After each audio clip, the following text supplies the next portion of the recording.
சின்ன மருமகள் சீரியல் இன்னைக்கான எபிசோடில் தமிழ் வந்து வீட்டுக்கு வராங்க. அப்போ சாவித்திரி, ஈஸ்வரி, தாமரை எல்லாருமே நின்றுக்கிட்டு எங்கடி போயிட்டு வர, இப்படி நைட்டு வர அப்படின்னு சொல்லி கேட்கும்போது, நான் வந்து ஒரு ஹோட்டலில் வேலை பார்க்குறேன் அப்படிங்கிற மாதிரி சொல்லிட்டு போயிடுறாங்க. என்ன இவ இப்படி பேசிட்டு போகிறா அப்படின்னு சொல்லி, அவள் நம்மளை மிஞ்சி பேசி ரொம்ப நாள் ஆச்சு அப்படின்னு சொல்லிட்டு ஈஸ்வரி சொல்லிக்கிட்டு இருக்காங்க. வீட்டுக்கு வந்ததுமே சேது வந்து தமிழ்கிட்ட கேட்குறாங்க, நீ இப்படி அவசியமாக வேலைக்கு போய் தான் ஆகணுமா அப்படின்னு சொல்லிட்டு. ஆமாம், எனக்கு வந்து நிறைய செலவுகள் இருக்குது அப்படின்னு சொல்லிட்டு. உனக்கு என்ன செலவு இருக்குது அப்படின்னு சொல்லி கேட்கும்போது, நான் டெய்லியும் காலேஜுக்கு போயிட்டு வரேன், அதுக்கான செலவு, என்னோடய ஹாஸ்பிட்டல் டேப்லெட்டுக்கான செலவு, அதுக்கப்புறம் நான் சாப்பிட்றதுக்கான செலவு, இந்த வீட்டுக்கு நான் வாடகை கொடுக்கேன்னு சொன்னேன் அந்த செலவு, யார் இதெல்லாம் பாப்பா அப்படின்னு சொல்லி கேட்குறாங்க.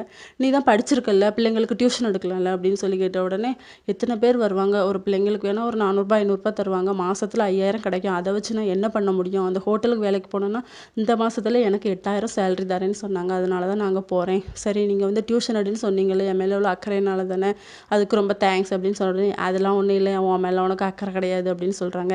இது எல்லாத்தையுமே பாட்டியும் மலரும் வந்து கேட்டுக்கிட்டு இருக்காங்க. இன்னொரு பக்கம் செல்லப்பாண்டியை வந்து அவங்க ஒய்ஃப் வசந்தி பார்க்க போகிறாங்க.